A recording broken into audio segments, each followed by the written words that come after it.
The Blackthorn Podcast Network has awakened. From the thorns through the fog, the real ones rise. In a world choked with echo chambers and empty sound, a network is born from the marrow of myth, the grit of truth, and the unapologetic fire of those who walk the weird way. Welcome to the Blackthorn Podcast Network, a rogues gallery of hosts who don't just speak.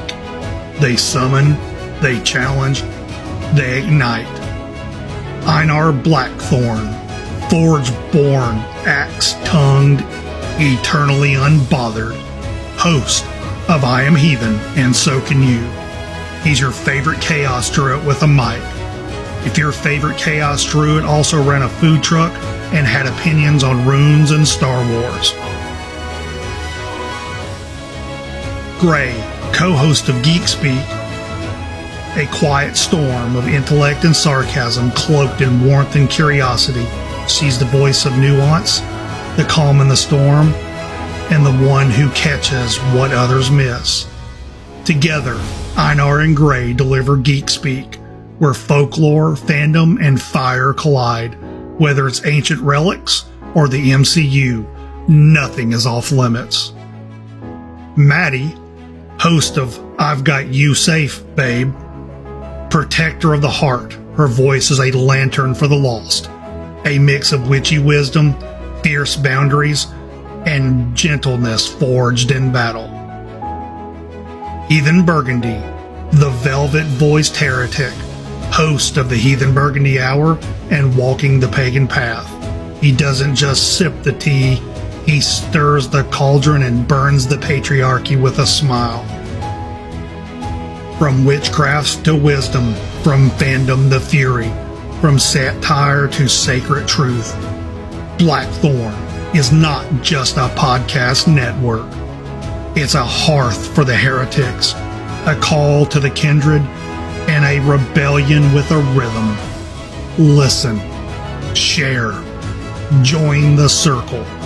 Streaming on Spotify, Apple Podcasts, YouTube, and everywhere where the signal still reaches the wild ones. If the forest speaks, it speaks in our voices now. Walk with us. The Blackthorn Podcast Network.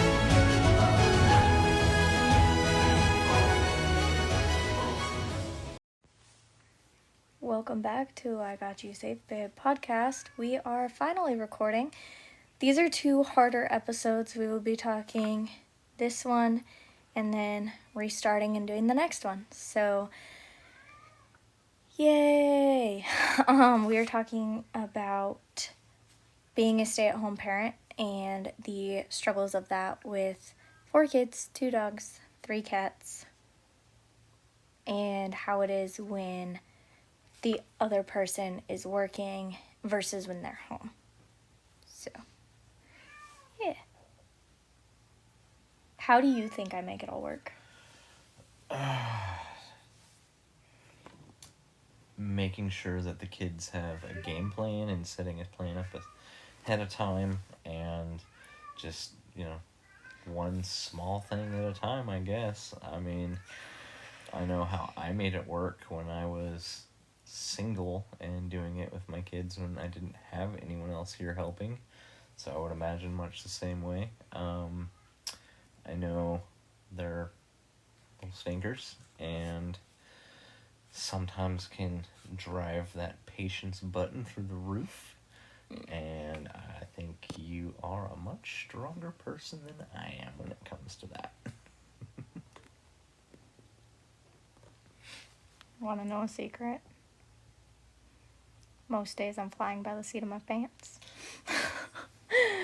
No, but for real, we do have certain routines, certain things that we do, from the order in which we do things, right? So, like, when it's the 2 youngest that are home and they're being homeschooled, that is a process of they make their own breakfast, and then one goes into classes, the other one sits down with me, I sit next to her, we do her first program, and then she goes and gets a snack. By that time the first class is done, he goes and gets a snack, he goes back to his room, she sits down with me, we do the work for her program that she goes to, and then we do a fun activity, whether that is kiwi boxes or something else, right? Like, there is a big connection between doing the things that have to get done but splitting it up, right?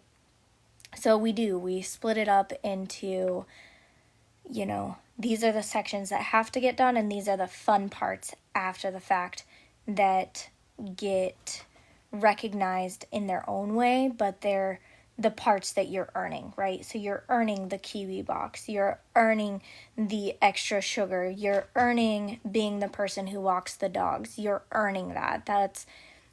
That is all earned, not just immediate. So as they're going through, it's like, okay, you finished this, go get a snack. You finished that, go play outside for 5 minutes. You finished that, we'll go on a walk, right?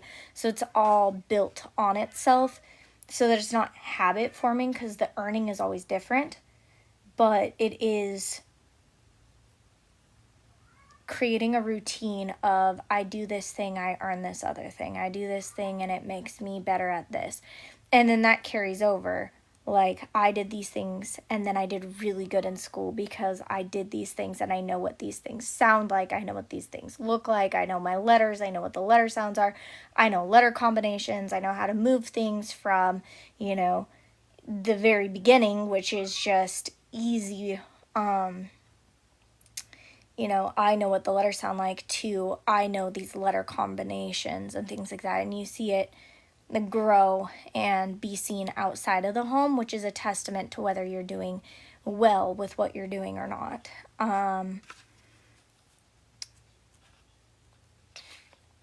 What do you think our routine actually looks like? Like, when you're not here, what do you think it looks like? I would say letting the kids get up at a reasonable time so that they're not tired. Probably getting themselves something to eat. I know the kids are pretty independent that way as far as getting themselves food for the most part. And then I think, getting up, taking the dogs for a walk, making sure the dogs have food if I haven't done it, and then getting the younger kids ready for their school stuff and getting them set up, which I've actually experienced that part of the routine a few times. I've kind of disrupted that routine just by being home sick and not at work on certain days. So yeah, I think sometimes the idea of the routine is probably planned out a little better than it happens sometimes, but that's life. It's part of being a parent. Sometimes shit don't go the way you plan it. We're playing pass the microphone and follow with the camera today. It's fine. So that's pretty close. The kids get up around 8:30 usually. If they're up before that, they can watch whatever they want to watch on the TV. I don't care. Yeah. At that point, I feed the dogs. They don't. I do that. And then from that point on, it's, hey, go get your class set up. It starts at 9:15. You have blank amount of time to eat food, go to the bathroom, get dressed. Hey, you need to start this program at this time. You have blank amount of time to get dressed and eat some food and come sit down with me and get yourself settled, ready to learn. And those are the actual conversations that we are having. Those are the actual, the way it's lined out, right? Yeah. And that typically ends up with class starting, he's in class, and then she's throwing a fit. At which point I say, do you want to be the one to walk the dogs? Yes, you need to finish your first portion, and then we'll get a snack, walk the dogs, finish your second portion. Yeah. And that's typically, the way that it works, it actually lines up with his classes. So anything extra that we're doing, whether that's kiwi boxes for her stuff, whether that's his stuff for class, his extra paperwork stuff, that's all happening on the bed in my space. at the same time. Yeah. And I'm managing both of them at the same time in my space. It's great. I love it. Okay, I have a question for you. This sparks a question for me. Okay. And this is a legit question. I'm not thinking it's not. Do you think that gentle parenting with structure and with consequences to action is more productive with our kids and helps them understand their own responsibility and their own self-control better than what a lot of people's idea of gentle parenting, as in overly permissive parenting where they're just letting their kids run wild, they're not giving their children any expectations or structure? Do you think that because we use gentle parenting appropriately with structure, with expectation, with set expectations for the day, that is helping bring our children up in a way that is going to make them a little more independent and well-rounded when they become adults?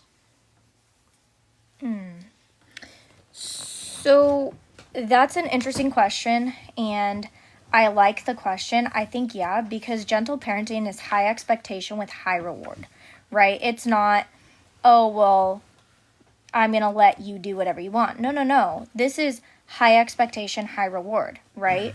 Like, the same rewards that I would use with one, I would not use with the other because one's going to care, the other isn't, right? So it's the same thing with the pulling everything out of, the drawers and throwing them all over the floor. You're like, oh, no, you need to clean it up, blah, blah, blah. No. She gets to live in filth for 3 days. And then she starts complaining about how her room is. And I go, is this how you want to live? No. Fix it. You made it this way.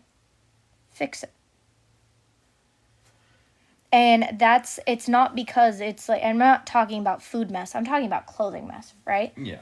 And the fix it isn't just picking it up and putting it in the laundry basket.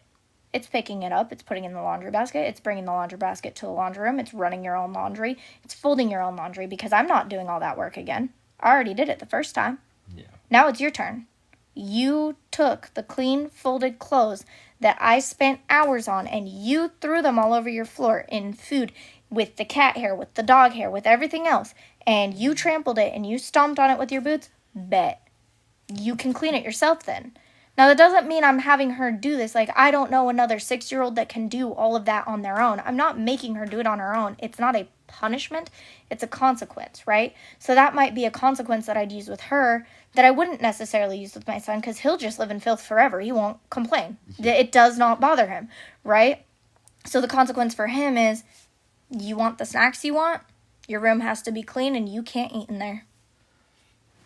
You want to watch your shows at night? You need to be respectful. You want to walk the dog and have that count for your PE? Cool. Get your schoolwork done. You want to jump on the trampoline? Cool. Get your classwork done. Right? It's really that simple as to knowing the child, knowing what they value, what they don't value, and meeting it with a logical consequence. Because sometimes it's not just, oh, this chore is because mom told me to. No. It's you have this chore because this chore is something you're going to need for the rest of your life.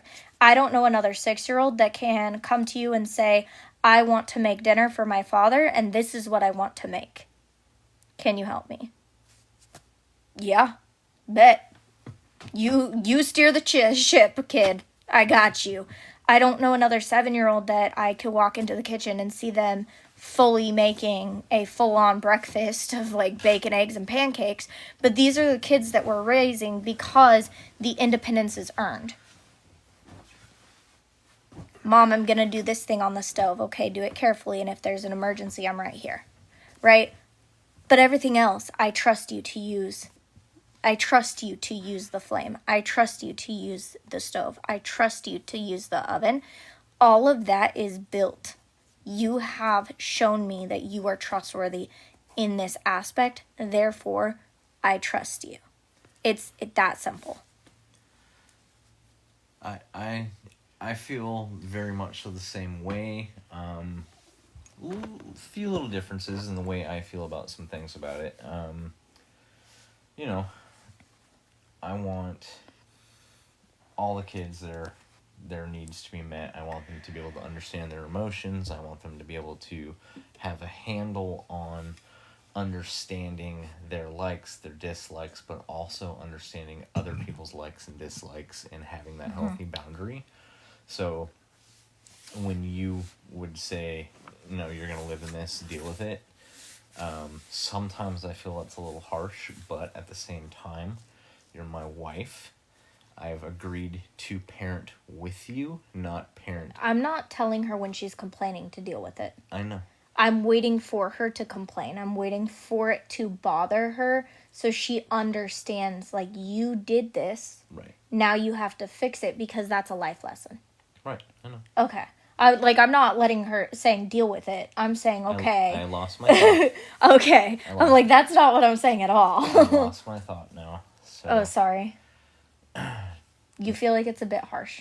I feel like the tone in which you use sometimes is the firmness that you're intending sometimes comes off a little harsh, and not that you're trying to be harsh. It's what you have done with your son and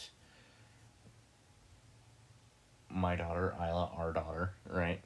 She's a little bit more sensitive because of some things that have happened to her with her parenting on both sides. Me and her biological mom have... Would you say the same thing if it was either of the older two kids? Yeah, I would say Austin doesn't need quite as much sternness because he's always been, with his personality type, he's always been kind of... okay, sure, we can do that, or, oh, okay, I guess it's okay that I don't have that, because he's the oldest kid, so he got told those stern no's immediately, by me anyways. And then the other one, Matthew, the 11-year-old, he sometimes needs a little more harsher stance on stuff like Isla does, just for different reasons. Matthew is, as you know, he's very emotional, but his emotions come out in rage. He's me. And they come out in, his emotions kind of come out in a little bit of a, pardon my French, an F-you type. You're telling me I can't do something I want, so I'm going to be a little bit vindictive and be F-you about it. So the sternness we have to use with him, with explaining why he can't.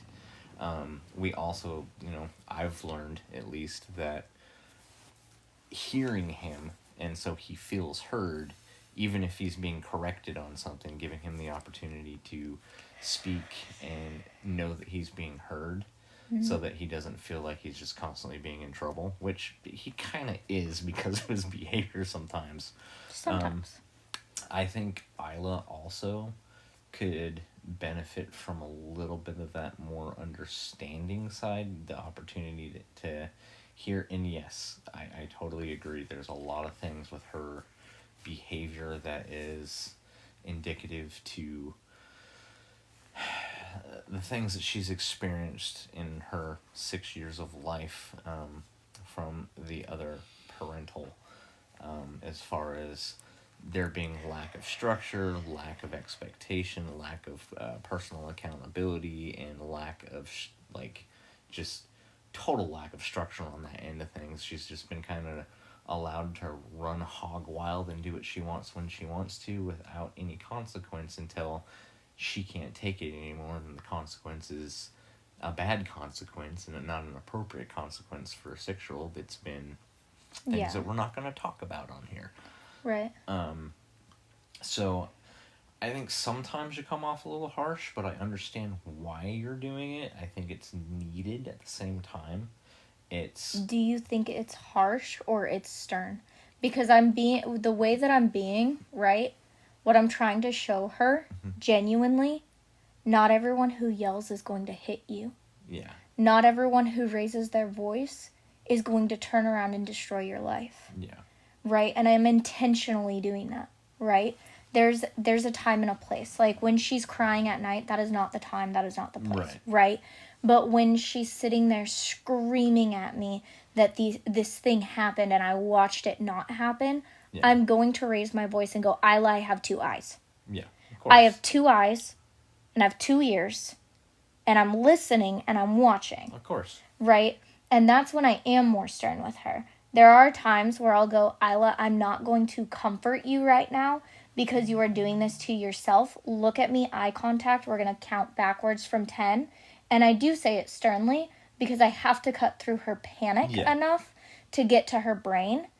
And then once I get to her brain, I'm like, we're going to breathe down from 10, okay? And it's when she is refusing to breathe down, refusing to calm herself down. Yeah, that's when I say, okay, so you don't want to go to sleep, so you can stand in a corner. Because obviously you don't want to go to sleep. Your behavior says you don't want to go to sleep. You can stand here, right? It's not about the punishment. It's you're obviously not ready for sleep, so you need to be tired. Right. Right?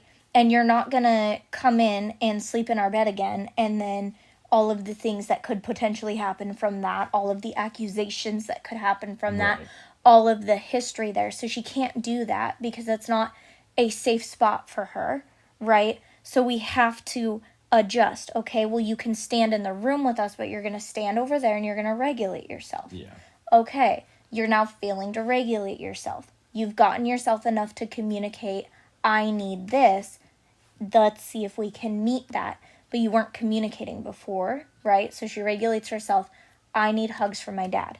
Right. Okay, let's get that. Right. I noticed that since we've been I don't want to say on her, but since we've been consistent with communication with her, especially when she's irate and out of control on some things, she's got a very bad habit of making up a reason to be in here when she really wants something else, so she makes up a story of why she can't be in her room, like, I'm scared of the dark, or, when the light's on. Gabe said that there's something in my room, that there's monsters and demons gonna come from those types of things that she makes up.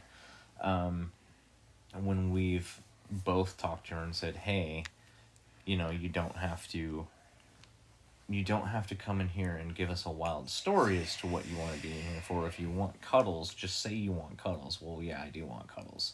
Yeah. And then she stops all the, pardon my French, the BS and the making up stories and reasons to be in there. And then she just goes, oh, if I just ask for what... She's starting to figure it out. Yeah. If she asks for what she really wants and needs, she'll get her needs met as long as it's something that can be met at that time. Right. And sometimes the answer is going to be no, and it's really hard for her. She isn't used to it. Yeah. And that is a big part of life, is getting told no. Yeah. I've been told no so many times in my life. You've been told no so many times in your life.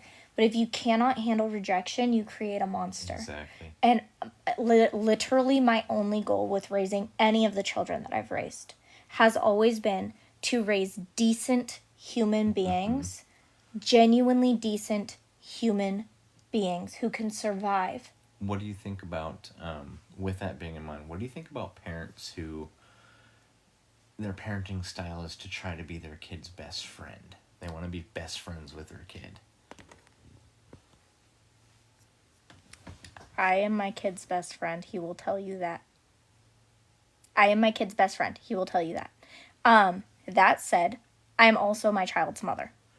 He will tell you from the jump, my mom is my best friend. And that is because I've created a safe space for him to be.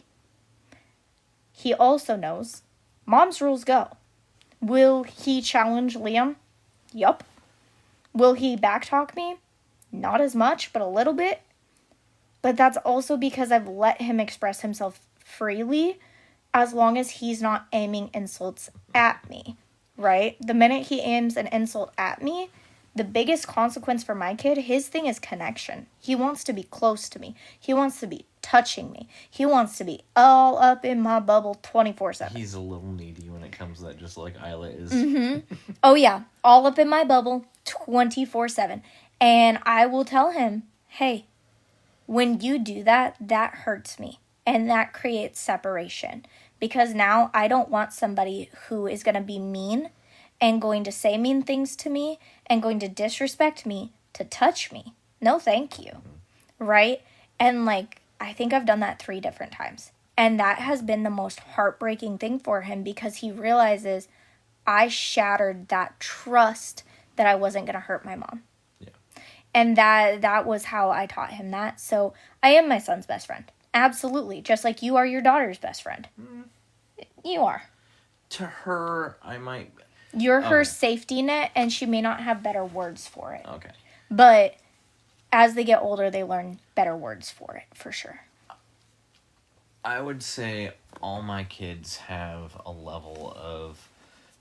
They know I'm their safety net. They know that I'm their father. They know that I'm going to be there for them regardless of anything that happens. But I personally don't want to be my kid's best friend.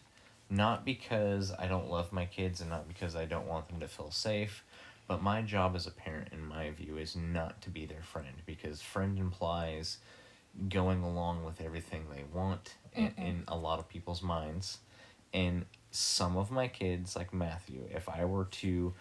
I know Matthew, I am not Matthew's best friend. No. Like, Matthew will tell you, nope, I love my dad, but I hate my dad. Yeah, but I think we be... view friendship a bit differently in that, because I have taught Gabe, your friend is not your yes man. Your friend is not going to sit there and yes man you. Right. So when he says like, oh yeah, sorry, but it ties in. I know.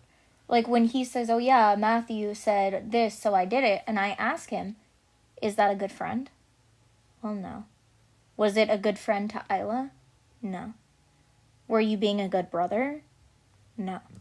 Because I've taught him friendship and relationships are not transactional, and yes men are transactional. Yep. Sorry, continue. It's not that I'm trying to raise them to be yes men or yes women or anything like that. It's that I didn't hear that. I'm trying to instill a sense of you are your own person, and you are going to be an adult someday, and there's going to be times when you are told to do things that you do not want to do. Yeah. And just because you don't want to do it doesn't mean you don't have to do it. Correct. And there's also going to be times that you really, really, really want to do things, and you just can't, because the consequences of doing the things that you really, really might want to do could end you up going to jail. So I'm trying to raise functional human beings. And but both sides are needed. They are. Both sides are needed. Both sides are needed. That's why moms get called their kids' best friends more than dads do, right? It because of the way that society is and the way that families shake out. That is definitely how it is. And you've expressed feeling frustrated with feeling like the bad guy, right? And I've expressed being frustrated with feeling like the bad guy too, right? Just from different aspects. Very different aspects, right? And I would say that for the boys, you are more of the bad guy. And for Isla, I'm more of the bad guy. Yeah. But that's because I'm meeting her on a woman-to-woman level and you're meeting them on a man-to-man level, right? Because Isla's not going to be 6 forever. One day she's going to be an adult, and I want her to be able to look into my eyes and be like, woman to woman, I get why you did that. Yeah. And that is the same thing I want for all 3 of the boys, right? My biological son, your biological sons, it doesn't matter. Yeah. That's what I want for them, is to look at you and go, man to man, you taught me how to survive this world. Right. You taught me how to not just survive this world, but thrive in the worst situations possible. I think that's the biggest difference, too, the way... So, a lot of split families... I grew up in a split family. Madison grew up in a very strange, multiple split families here and there, and what she grew up in. I'm not going to get into that. Yeah. Some people know the story, some people don't.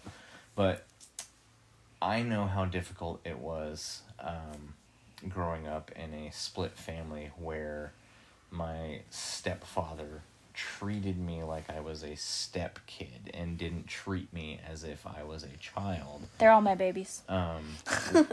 Some people do that. I know. There's a lot of people out there who get into relationships with people and they take on the responsibility of being a parent to another child that's not theirs, but they're not willing to actually be a parent.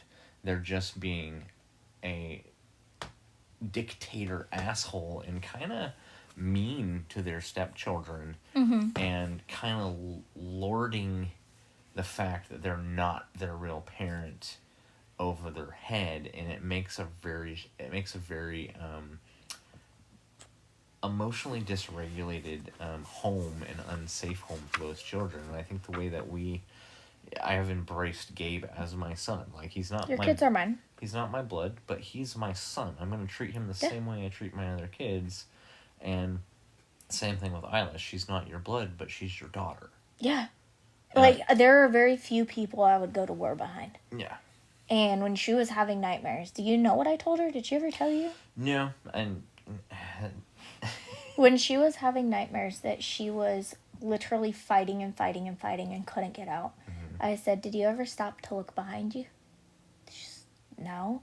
They just kept coming. I said, did you ever stop and just look behind you? And she goes, what? I said, next time look behind you and see who's there. Because I can guarantee you who will be there. It's going to be me and your dad and all your brothers and Gabe. Some of us have swords. Some of us have shields. Some of us have both. But you're not fighting this on your own. Yeah. And she looked at me and she went, so I'm like a warrior princess? And I said, of course yeah. she did. She's such a snarky little turkey. And I said, yeah, of course you are. Because that's what family does. Yeah. We don't let you fight your wars alone. This is family. This isn't the workplace. This isn't your friends. This isn't school. This is your family. This is your forever. Yeah. And when you find people that you love and you see as family, they get brought into that too. And she says, do you think my mom's behind me? And I said, do you think your mom's behind you? She says, yeah, I don't know what she's doing, but she's there. And I cackled, and I said, then your mom's behind you, because these are the people you love and you see as family that are right there behind you. This is your mom. This is, if you see Amy behind you, then that's who's behind you. And she looks at me and she goes, so I build my army. I said, yeah, you do. Not anybody else. You. And she goes, next time I'm going to look next to me. I said, who's next to you? She goes, Ladybird. Do you ever catch yourself saying things that the people who raised you would say to you as a kid, and you would think as a kid, that's such an unfair thing to say? I would never say that to a kid if I had a kid. Like, when you were, like, my dad used to say all the time. You know what? You gotta quit being a jackass. You can't do that. All you're doing is making more problems for yourself, and you better straighten up and figure it out. My dad would say that to me. And I have caught myself saying word for word the same thing to my own kids, and I'm like, oh God, I'm becoming my dad. So there's a few things. When Gabe did take the sword and not stop hitting Isla, I told him that I would take him out. I brought him into the earth, and I would take him out because I did not raise someone to beat women. And, yeah, that is something my mom said, but she didn't say it like that. She just would say it, and I'd be like, I'm adopted. You did not bring me into this world. Good luck. But he looked at me, and he was like, what? And I was like, do you know why I chose to gentle parent? And he was like, no. It's because I don't have an off button. If I don't do it this way, your life will be very different. Yes, it will. And he looked at me, and he was like, oh. And I said, yeah, I did not raise a child to harm other people. Yeah. That is not okay. That is the one thing. You put your hands on a girlfriend, I will drag you into the police department my damn self. Yeah.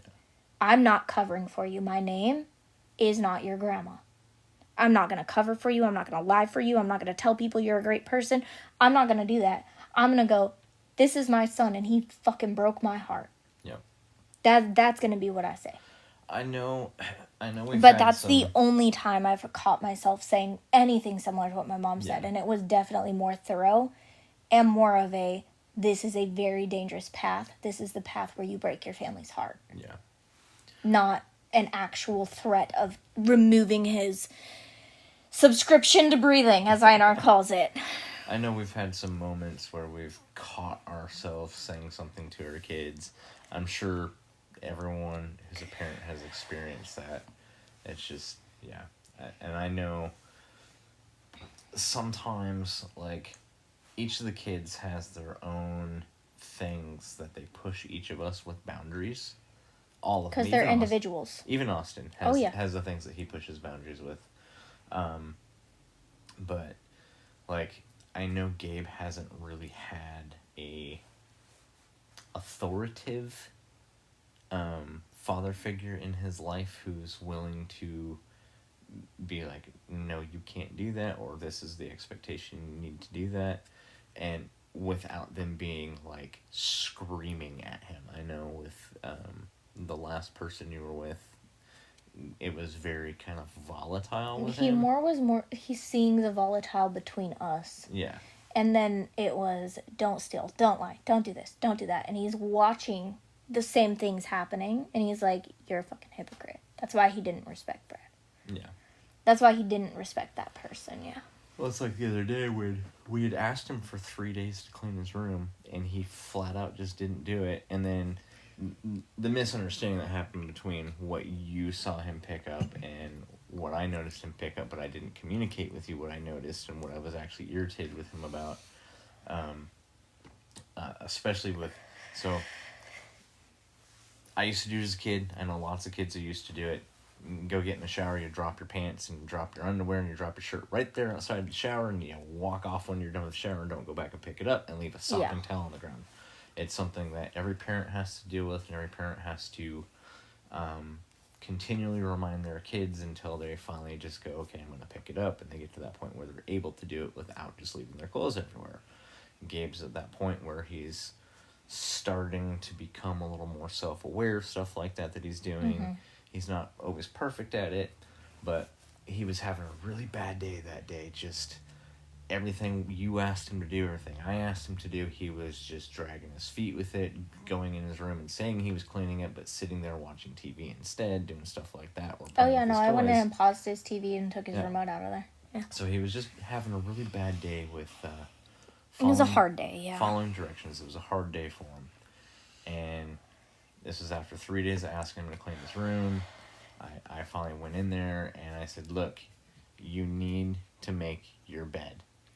And that was part of the argument that we had where it was a misunderstanding. And then you realized I wasn't even talking about the trash or the toys. I was talking about the bedding that was thrown off the bed for 3 weeks. Yeah. And shortly after that, Gabe kind of stomps off, and Gabe's got a mouth on him. I love him to death. And he does. It's I think it's adorable, but it's also sometimes like not needed. He's got a little mouth on him, and I went in there and said, hey, you need to make your bed. I'm done asking you. At this point, it's been 3 days. You left it this way last week. Your mom's been trying to help you do this. I've been trying to help you do it, and you're just flat out refusing to do it. So you need to make your damn bed. I'm done asking. I'm telling you. Mm-hmm. Make your bed and clean your room. If you need help with it, let me know, and I'll get the stuff to help you, and I'll help you in any way I can, but you still need to do it. And he mutters under his breath, well, F you. Right? And I said, okay. So then I go walk down to the bathroom, and then I go to use the bathroom. It was about 5 minutes after that, and I see his wet, sopping clothes. Yeah, I remember this. With his little skid mark, because he's still having problems with wiping his booty all the way. Oh my God. So his little skid mark in there. He's so annoying with that. And a sopping towel on the floor next to it from the towel he used, and the cat had pooped and peed on the wet towel.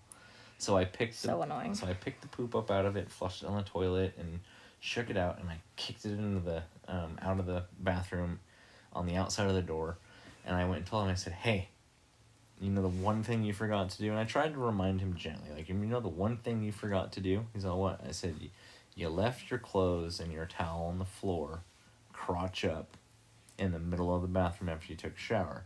Can you please go down there and pick it up and just take it to the laundry room because the cat peed on your towel? Mm-hmm. And he walks over there. He's all, I need a bag. I said, you do not need a bag. He argued with me for 20 flipping minutes about needing a damn bag. I'm like, you do not need a bag. You need to pick it up with your hands and put it in the laundry room and then wash your hands. Using a bag is just going to waste the bag. Right. When all you need is just to go grab it. And he got attitude with me. Yeah. And I told him, I said, okay, I'm going to count to 3. And if I get to 3 and you don't pick that up, I'm going to pick that whole pile up and stick it on your pillow. And you're going to have to sleep in a bed that smells like your wet, sopping, dirty butt. Oh my God. And he looks at me and he's like, I just need a bag. I said, Gabe, I don't need an excuse to why you're not doing it. I just need you to pick up your stuff. And I said, okay, 1. And he's like, well, blah, blah, blah. Starts lipping off and getting attitude. I said, drop the attitude. 2. Well, blah, blah, blah. I said, 2.5.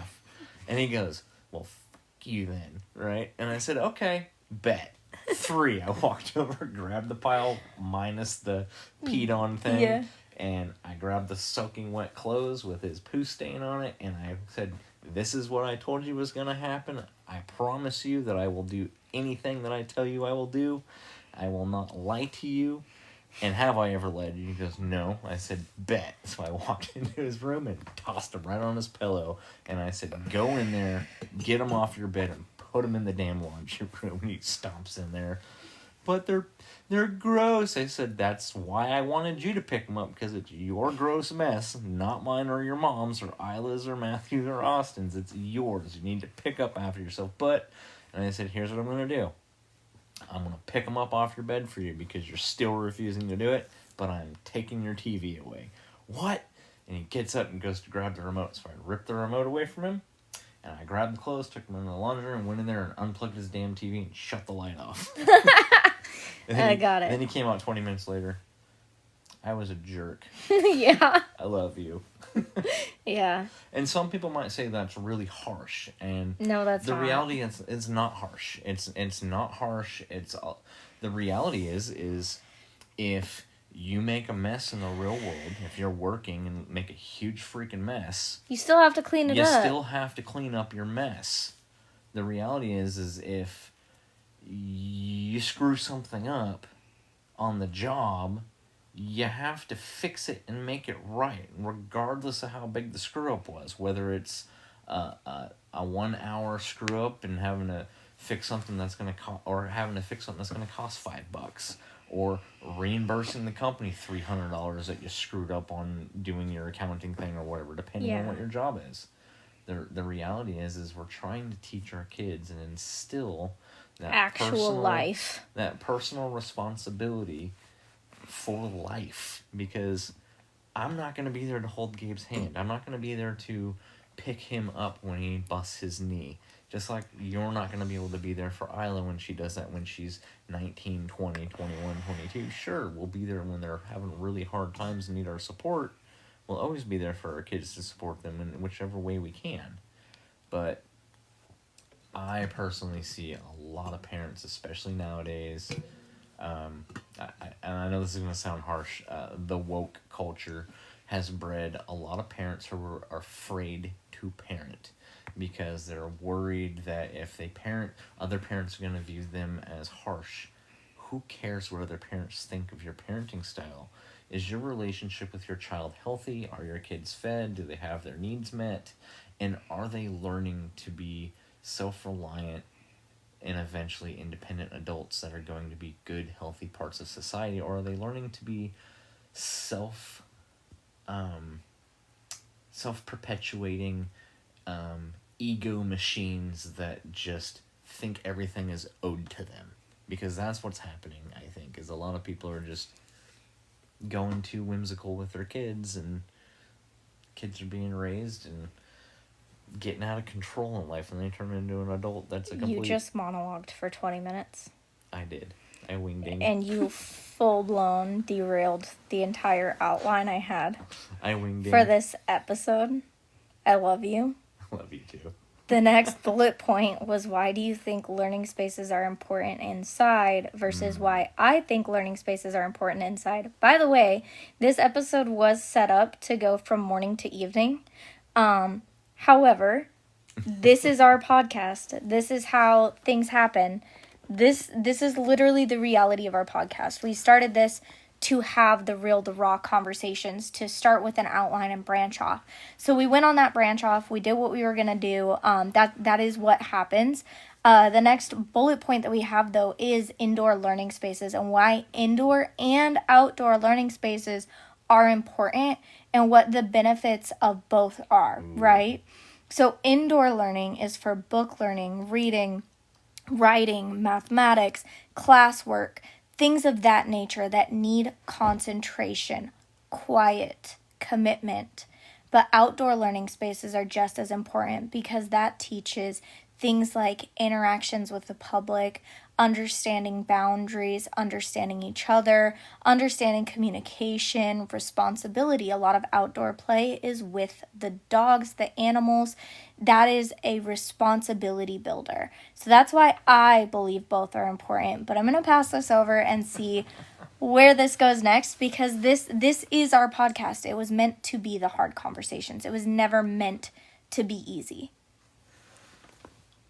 So I think indoor learning spaces is important for a lot more of the academic study, because you need a place that is secure, that you can have some privacy, that you can focus your energy for that type of brain work. Mm-hmm. I think it brings a sense of structure.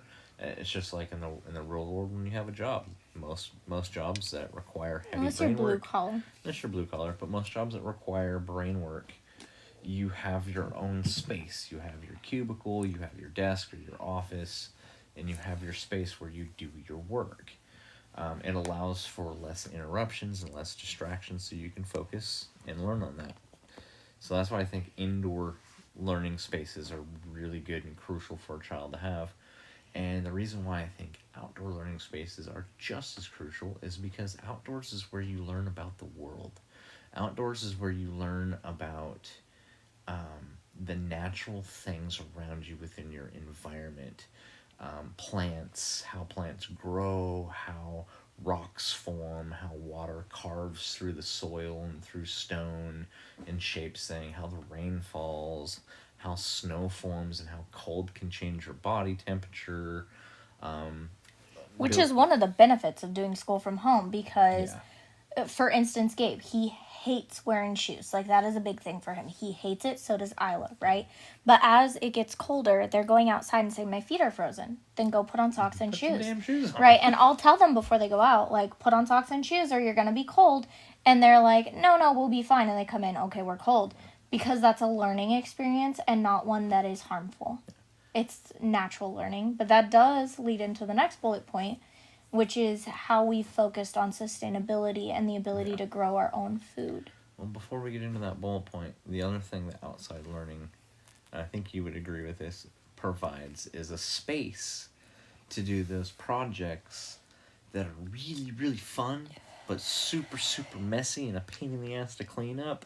Those outside learning spaces provide the perfect place and opportunity to do that without having to worry about cleaning up a giant mess, because oftentimes doing small wood projects with the kids or painting projects or learning how to make geck and phloem and stuff like that, if it gets on the ground, experiments with the explosions. Yeah, if it gets dirty, it's outside, all you gotta do is hose it down and let it get rained on and it goes away.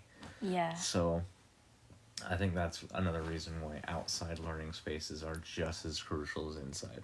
I agree.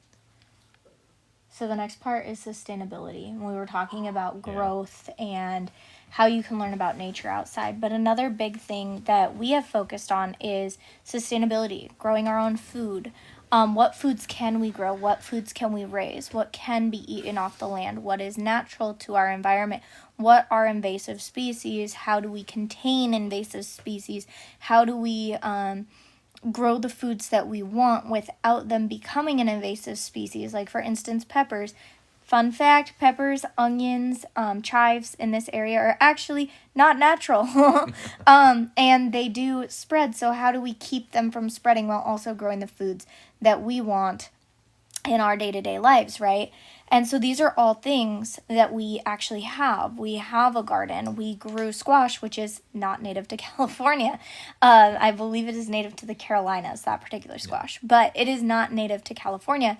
And we got huge results from that. And Things were massive. yeah, it fed our family for weeks where food was tight, and we were able to make, different types of squash, different types of meals that included this thing that we didn't have to purchase. We always had it. The kids, literally every single child said that they don't like squash until we started actually making the squash that we grew.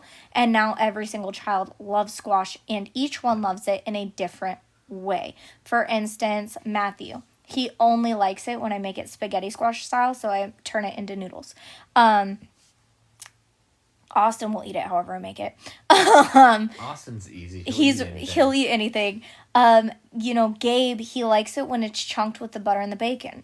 And Isla just likes it with butter and grilled, right? So it's different ways that the kids like it, but it's the same vegetable that we grew. And Isla likes to grow it, to see the progress of it growing, to measure the progress of it growing. Gabe likes to pick it because squashes have spikes on them. Isla does not like to pick them. They prick her arm. She's not happy with it.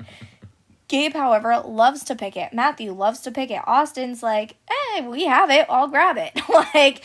So it's teaching what we do and don't have and how to grow these things and live off the land if we needed to, what is safe, what isn't safe, and sustainably sourcing food.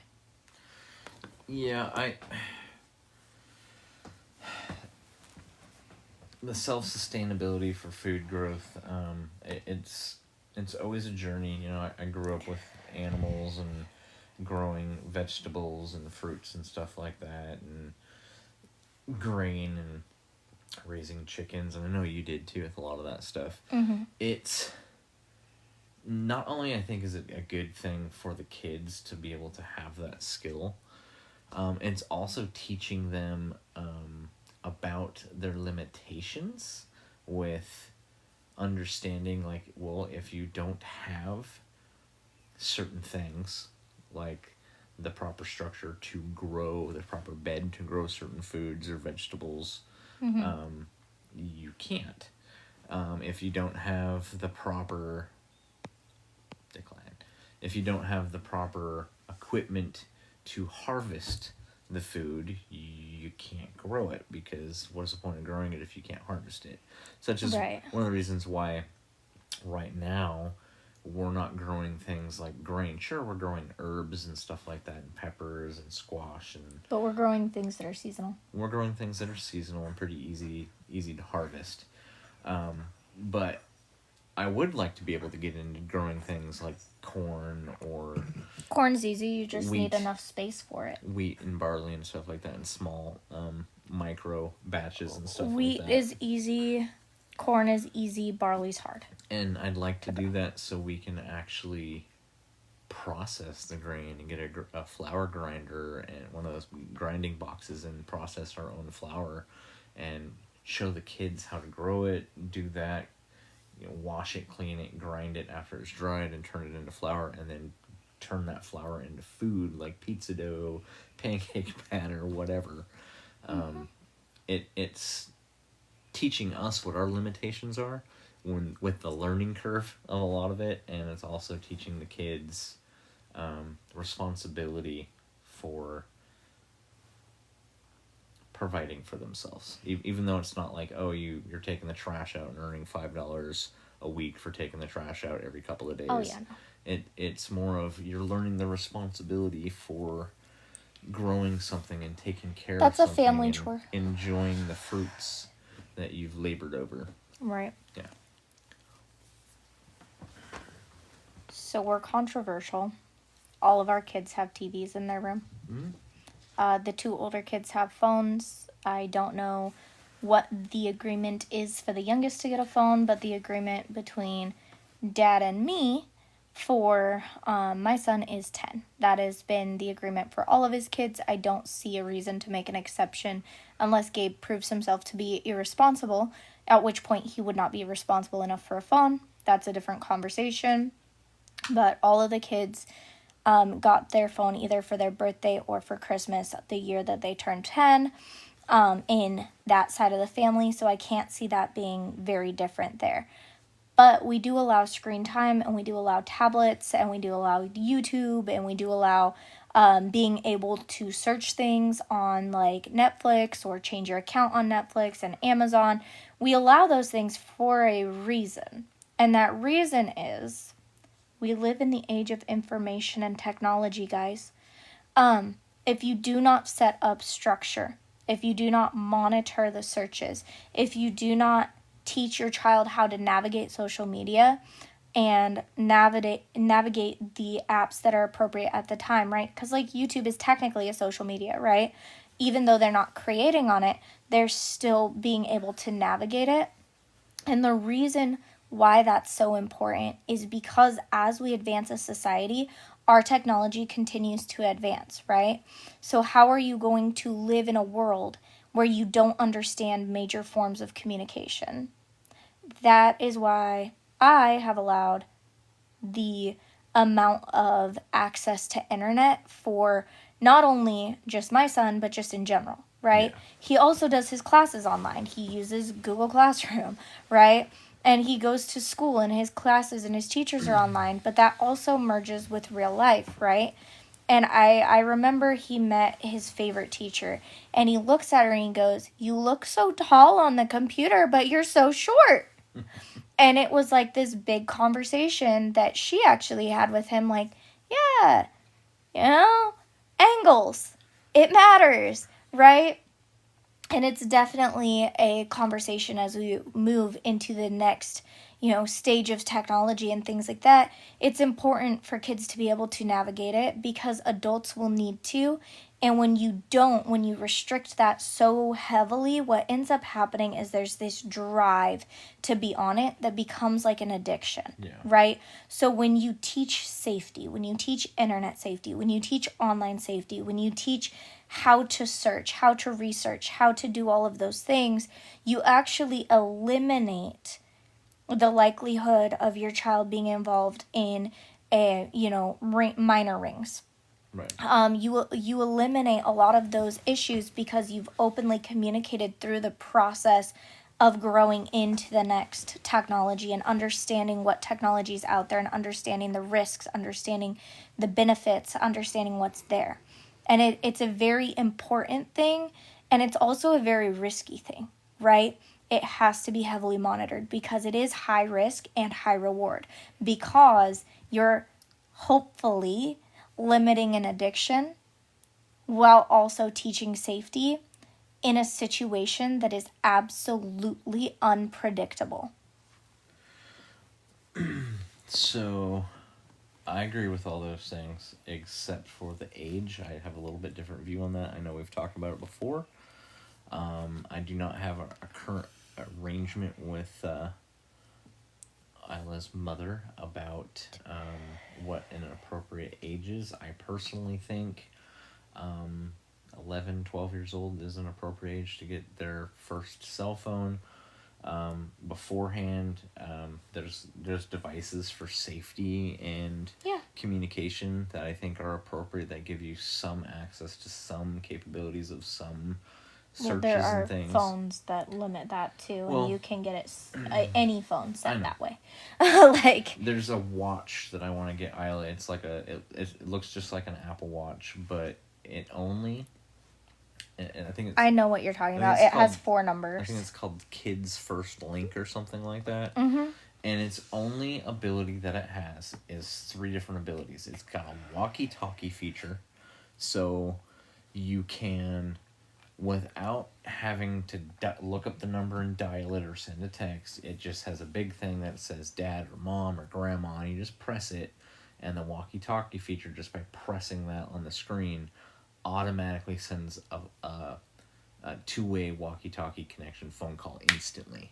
So instead of ringing, it chimes through on the person's phone immediately on speakerphone. So if it's in their purse and the child goes, "Mommy, there's something scary happening," or "Mommy," or "Daddy," or "Grandma," the person can hear it immediately. And most of us have our phones in our pocket or in our hand because we're in that age of phones in the face. And the only reason why I personally believe that 11 to 12 is more appropriate age for the younger kids to get them is because I've watched the slightly unsupervised use of cell phones with Austin and Matthew become a severe addiction for Matthew because he was given a cell phone at the age of 5 years old. Well, I'm not talking I about know. a 5-year-old, and there's preparations. I know. You know. I do agree with teaching them proper use of the technology and proper use of the apps and how to search appropriately for information and, you know, being able to access those things, plus having what is now essentially a life skill in society, being able to have technology and use it and navigate through the technology without hiccups. You know, I'm 40 years old and I'm still, you know, I got my first cell phone when all my other friends were getting them at, you know, 14 to 16. I got my first cell phone when I was 19. I had a damn pager still, and me navigating a computer or me navigating a tablet or social media It's programs, it's horrendous. It's horrendous, and you get so mad when I try to help you. I do, because the reason why I get mad when you try to help me is just honestly It's your ego. No, it's not ego. It's that I want to be able to figure it out myself, and I feel like when you take over, it doesn't give me, because the way I learn, it doesn't give me the opportunity to actually figure it out, and then I'll never remember how it was done. Well, I just play with it till I get it right, and then I remember the steps same way. So, okay. So, I have a question that is specifically for you. Sure. Okay. Why do you think that I want you to watch the kids while I cook dinner and actually, like, interact and have that be your time? Why do you think that's so important to me? I think it's important to you because it's important to the kids. It's important to them to get that time with me because I work 8 to 10 hours a day, Monday through Friday. And the only time I really get to have time with the kids is every other weekend, unless it's the summer. Except for Isla, we have her every other week. And also with Gabe, we have him every other week partially. I think it's mostly because of the lack of time that I get, but I also think it's because you need a break from doing the mommy thing and having to deal with the freaking kids and just want a moment to breathe, and you going in there and cooking or doing something in the kitchen away from the kids while I'm in here watching them and playing with them. That's my only reason. That's your only reason? That's my only reason. It's an added benefit that you're getting time with them, that's quality time. That is an added benefit. But that is my only time to decompress from the day. Yeah, no. At all. Like, that is it. That is my moment. And I get, like, 30 minutes a day, man. Like, that shit's precious. I'm making my coffee. I'm cooking dinner. And, Ma'am. like, get the fuck out of my kitchen, man. Ma'am, this is a Wendy's. like, literally, that is my only me time. And I get to do it by... Oh, man. Horrible. Yeah. Yes, we're still alive. It's okay. I get to do it by doing something that does benefit the whole family, but it's my time to do it, right? Yeah. It's because breakfast the kids do. Lunch we do together. That is the only time I have that is just me, not being touched, not mom, Madison, Maddie, Yeah. help, trampoline ball, toy, bow and arrow, like, legit. Dog, like, that is legitimately my only time to just take a breath and know that everything is handled. So that's why you hear me say, Dad is in charge. Yeah. Go ask your dad. Get out of my kitchen, go ask your dad, do not rile up the dog. Like, those are the only things I say when I'm cooking dinner. I know being a parent is just as much of an important and hard thing to do as having a full-time job. You're saying that for the record? I'm saying this for the record. I'm setting a boundary right now. Huh. When I first come home from work when the kids are here, I need like 30 minutes without the kids just so I can decompress from work before taking over. You get that. I mean, mostly. Mostly. I do my best to give you that. And it isn't perfect. Just like it isn't perfect with the kids coming in and out of the kitchen and asking for water, drinks, whatever while I'm in there. Mm-hmm. But I do try, because I try to give you the time to shower, change, take a quick nap. It's not a boundary for you. It's a boundary for my freaking kids. Listen, they ain't gonna listen. These kids don't give a fuck, man. Okay. Why do you think I try to get everyone to eat dinner specifically at the same time? It's just easier, man. No. I don't know. Probably to create a sense of routine and a sense of this is time for the family to sit together and eat together and all share a meal together, so that can kind of set the tone for winding down for the evening would be my best guess. Close. It's not so much about routine with that one. That one's about connection. That's about heart. That's about genuine connection and heart. So that everyone can be together in one place doing the same thing. And it's food. They're going to be mostly quiet, except for their chewing. But they're going to be mostly quiet. They're going to be doing what they're going to do. They're going to be eating. They're going to be communicating. They're going to be talking about what they did that day, right? And a lot of times you just put on a movie and we're like, hey, we're eating. Like that is our main thing. But I think it is a sense of everybody being in the same room at once. We're not just each person doing our own thing. We're now everyone doing things together. The eating dinner together is, for me, is a heart thing. It's not a routine thing. It's not a structure thing. It's not a me versus you thing or us together thing. It's a this is our family thing. And that's why I push so hard for that. Like, genuinely, that is the only thing from my childhood that was good, was dinners together. And I want that to be a memory that our kids have as well. I'm a horrible human being for what I'm about to say. Horrible parent. Horrible husband. Warning. Horrible husband. Horrible person. Horrible parent. I want them to eat outside away from us. Leave me alone. Go away. Stay out there. My connection with you is that you came from my sack. Leave me alone. Wow. I say that jokingly, but also kind of seriously. I love my kids, but there's times when it's like, okay, I understand having a family dinner once in a while, like when we do the barbecues and they help cook and we all sit down and eat outside together or sit down and watch a movie. But there's times when it's like, okay, you guys are just going to argue and scream and boss each other around about who's eating what or who's making too much noise. And sometimes it's like, okay, you need to stop telling her what to do. She needs to stop telling you what to do. You need to mind your own business and eat your food.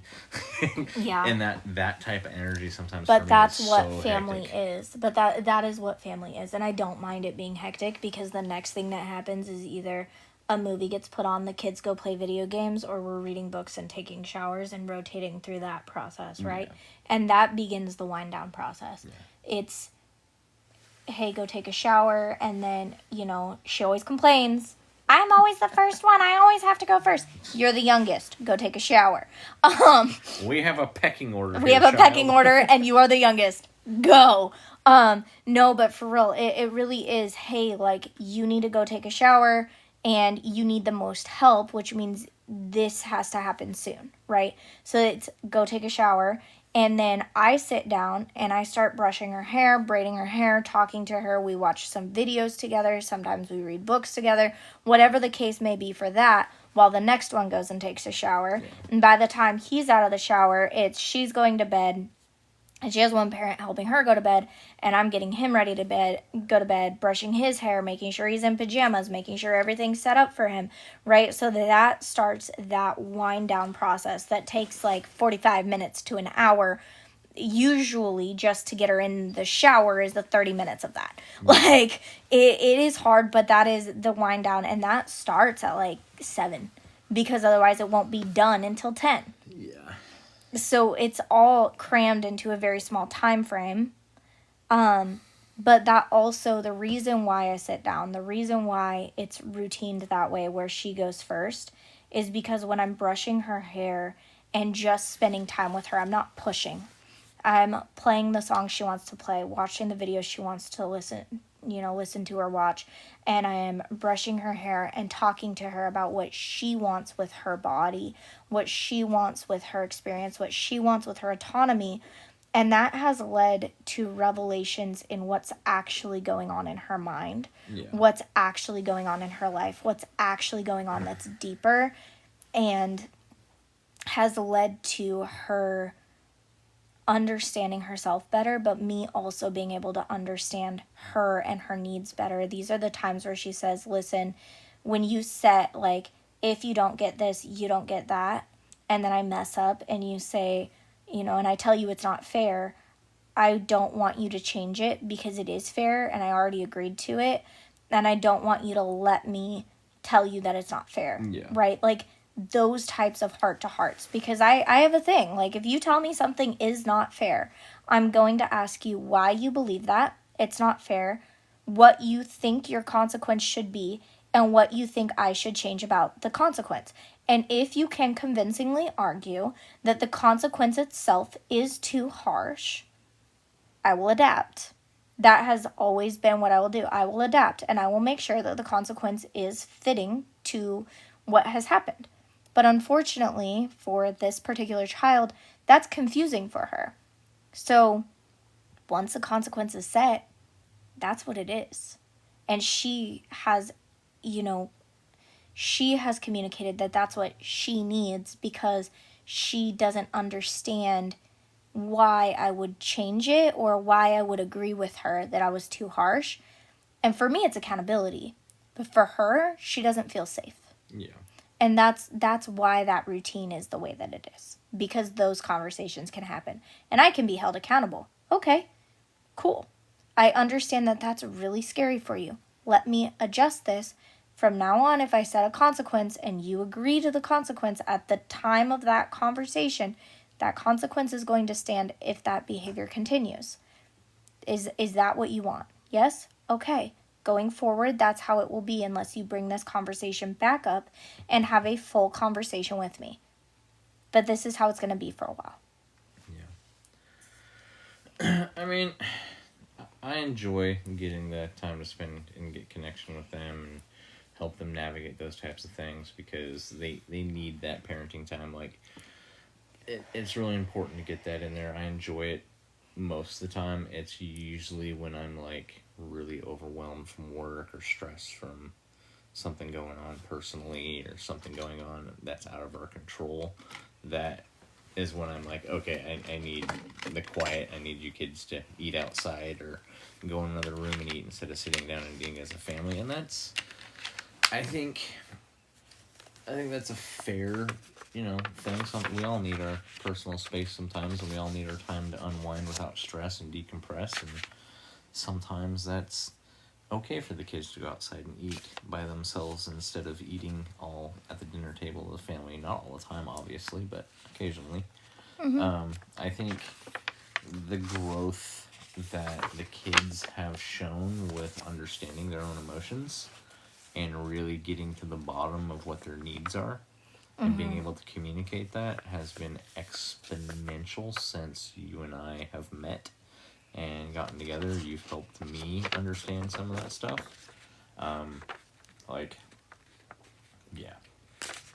You and I both were not raised in very healthy households, but you somehow managed to have a lot healthier habits when it comes to understanding emotions and stuff like that. And I was put in foster care when I was 15. Yeah. That is the difference. Yeah. Genuinely, that is the difference. I was legitimately removed from the situation, and as shit as that situation could have gone, I got so fucking lucky. Yeah.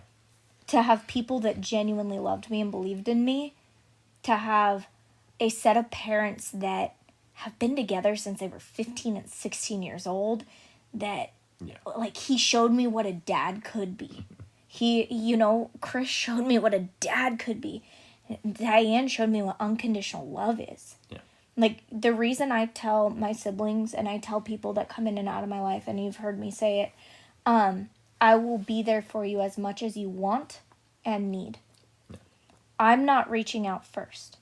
But if you're reaching out to me, I'm gonna be there. Yeah. I think this is where the differences in how we were raised and the environments we were raised in, even though there's lots of similarities, there's also big differences, like the fact that my only father figures I had were, so I've had 2 stepdads. My mother was married 4 times.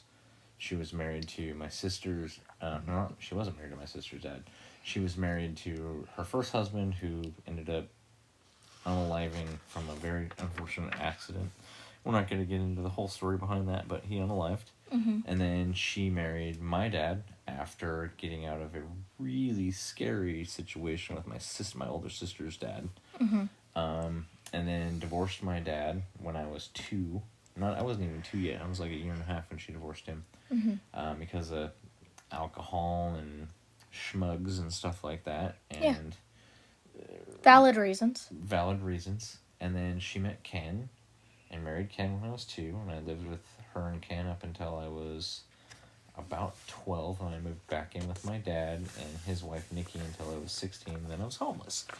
But my experience, how I was raised, there is no such thing as unconditional love in my family. And it's not because they don't believe in unconditional love, it's because they don't show unconditional love. Their actions don't speak it. Yeah. Like my mother, I love my mother to death. She's my mom. She did the best she could. But she did so much stuff with strings attached and so much stuff trying to provide a family that she neglected so much and allowed a bunch of really bad things to happen in her pursuit of just trying to keep the family together, right? And then my dad, he was just a checked out alcoholic and had no interest in being a parent at all, didn't care, and was very emotionally abusive and checked out. So that, I think, part of the reason why I've had this experience with you that kind of shined a light on some things for me in life with meeting you and you and I getting married and having these conversations is because I didn't have those experiences of unconditional love and what a dad should be. I've had to figure this shit out on my own. And trust me, it has not been freaking easy trying to figure out if I'm doing things right or not. Right. It's been difficult. So I've made an executive decision to merge this conversation with the conversation with Liam. So as we've branched off, I've realized that these 2 episodes should be combined into one. So we are going to do that. And we've gone through the timeline of what he thinks I do versus what I do, what a day looks like, how our parenting styles work, right? But now is where I'm going to start asking hard questions of Liam himself. That's great. So, my first question for you... I'm going to be the snack. Okay. My first question for you is, how do you perceive me as a parent? You're a horrible individual. I'm just kidding. I perceive you as very loving and attentive to their needs and understanding. I perceive you as fair with a sense of urgent justice. Yeah. She reminds me of like that grandma who wants to be there to prop you up and listen to your story and help you through the hard thing at the same time as wanting to smack the back of your hand with the freaking chuckless sandal because you're not listening. And not that she would do that. Like she's never actually done anything. It's just the energy behind how she communicates and how she parents.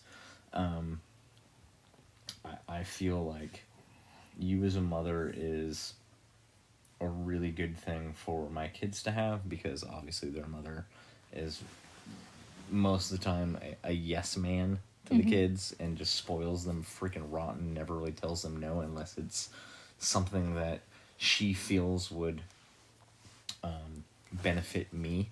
Like spending more time with me is always a no. Anything having to do with me is always a no unless it's court-ordered or forced type thing. So I feel like the experience the kids are getting with you as a mother and the motherly nature that you have is nurturing but stern and directed.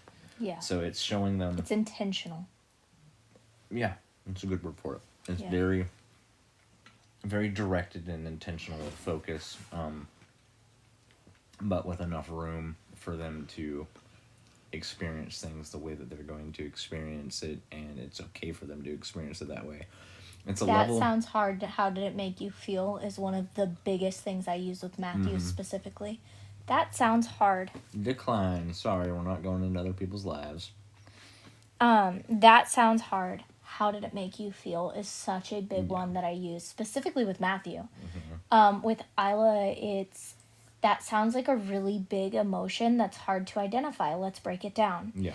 With Gabe, it's, I love you so much. I'm not going to leave you. How can we move forward? Because that's his biggest fear. Yeah. And with Austin, it's, I'm listening. Did you contribute to this, or is this out of the blue? Like, that's a big one. Yeah. And, like, that's why I told you weren't listening to the whole conversation the other day. Yeah. Because he straight up said he started it. He was irritated. He started it. But what ticked him off is it went from a slight irritation to making fun of his disability. Yeah, and that's what made him mad, and that's valid. And using memes that are the wrong disability to try to make fun of the disability he has. I mean, at least be educated about it. Yeah, yeah, and that was what pissed him off. And so that was where I was like, okay, and that's valid to be mad about, but you have to understand how you came at the situation wasn't okay. How they responded to you coming at kind of based. What they did here was not okay at all, and you standing up for yourself at that point was valid, right? So there was, you were shitty, they were shitty, right? Valid shittiness. Then there was not valid shittiness. Then there was you standing up for yourself, and then there was more shittiness, right? So I understand the plot line now. What would you do different next time? And he's like, this is what I'd do different. What have you done to protect yourself? Cut off this person because this person did this. Yep. Absolutely understood, absolutely valid. Having solid boundaries as a 14-year-old is such a damn awesome thing. Yeah. Most 14-year-olds don't and he'd already done all of it. Yeah.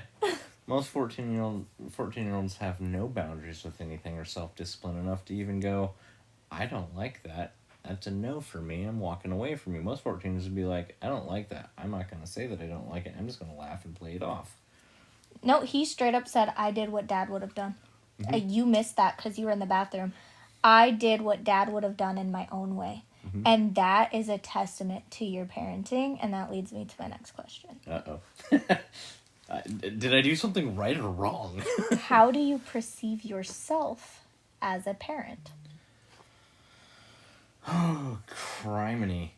I perceive myself as sometimes a really good dad, sometimes a really good listener, and other times, more times than not, I don't care what they have to say. You're wrong. You need to get out of my face and knock it off because I'm sick of your crap. Okay. That's an honest joke. Would you describe yourself as more authoritarian or more authoritative? And do you understand the difference? My brain right now, authoritative is more like having authority and setting boundaries, and then authoritarian, or the other one is more like dictatorship. One is fear-driven and one is respect-driven. I think authoritarian is fear. Authoritative is respect. I think I'm a little more on the respect side. I would agree. Okay. There is a level of... There's a difference between fear and respect, but there is a balance between the two that I don't think every parent is able to grasp and actually implement. It's not fear of you hitting them, it's fear of you being disappointed in Yes. them, and that is what respect is. Yeah. Respect is wanting that person to be proud of you and fearing disappointing them. Mm-hmm. And those two things are so close to each other, Yeah. right? It's a balancing act. I feel like a lot of parents with that miss the mark, and they demand that their kids respect them, and then their kids end up resenting them because their kids aren't allowed to be themselves or express themselves. Like, telling Austin the other day, and he's having this situation, and I told him, I said, hey, what I would have done is I would have said this, and that, and if he would have kept it up, I would have cut him off, and then if he kept it up after that, I would have gone straight to him at school and punched him in the mouth.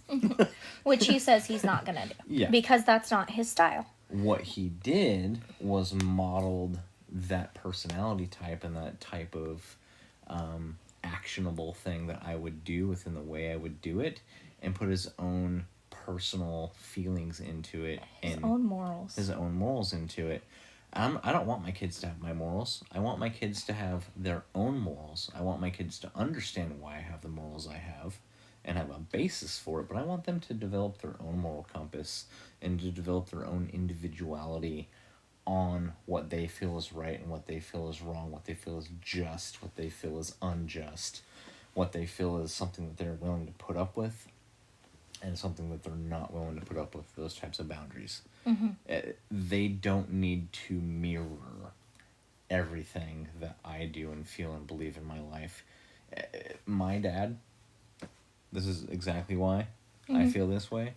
My dad mandated that I believe and think the same way he did. He mandated that I do the things that he did, the way he did, for the reasons that he did.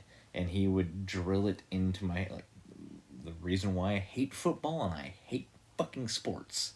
I loved wrestling, I loved boxing, I like blood sports. No, I'm the same way. My mom did the same thing for me. It was like, in this home, we play soccer and we swim on a swim team. And I was like, taekwondo, Brazilian jiu-jitsu, jiu-jitsu, MMA. Like, I'm not paying for that. So, cool. Like, I get that. My dad was obsessed with football. It was...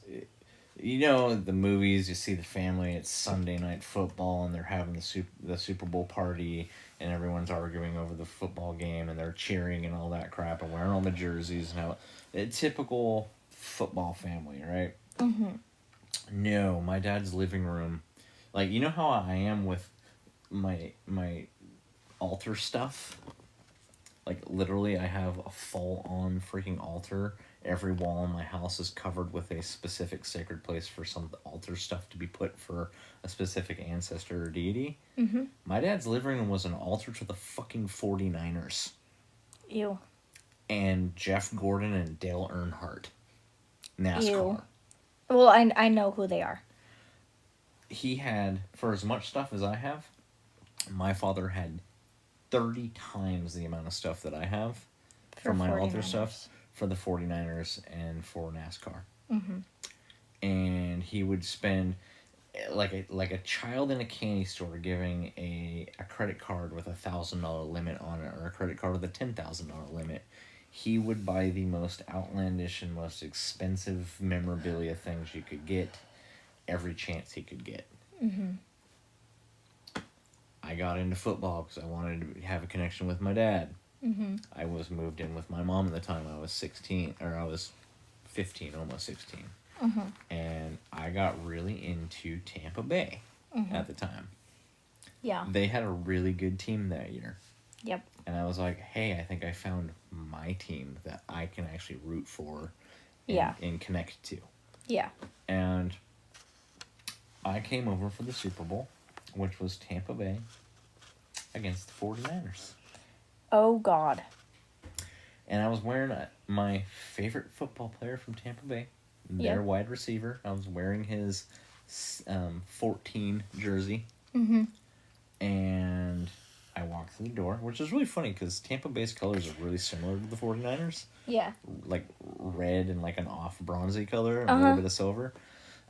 Really similar to Niners colors. I come through the door. There's my dad, my stepmom, my stepsister, my step aunt, and my step cousins. All there. Mm-hmm. They're all wearing 49ers shit. I walk through the door. My dad stands up, punches me in the fucking face, and tells me no son of mine is going to be a COCKSUCKING Tampa Bay fucking fan. Get the fuck out of my house. In this house, we only like the 49ers. Ripped my jersey off of me. Literally ripped it off of me. Jesus Christ. And shoved me out the door. Sounds about right. I hopped in his car because he left the keys in his truck, and I drove at 95 miles an hour down the road and jumped out of it into a ditch and watched it plow into the side of a building. And I called him and I said, "This is what I feel about you because of what you just did to me." Yep. So yeah, bad stuff. But yeah, I think because of my experiences, I've chosen to parent differently and have them express the things that they're interested in and be allowed to express what they're interested in without there being, like, I don't force my kids to be Norse pagan. Right. I teach them about it when they ask. Yeah. Only. Why? Because if that's the choice they want to make, that's the choice they want to make, and I respect it. Yep. I want my kids to know that they're respected and are allowed to be an individual. Absolutely. Okay. How do you perceive your role in the family? Whether that is financial, physical, emotional, all three, doesn't matter. But how do you perceive your role?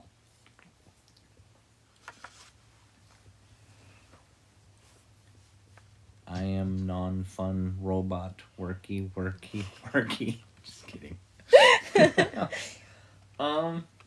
I think my role is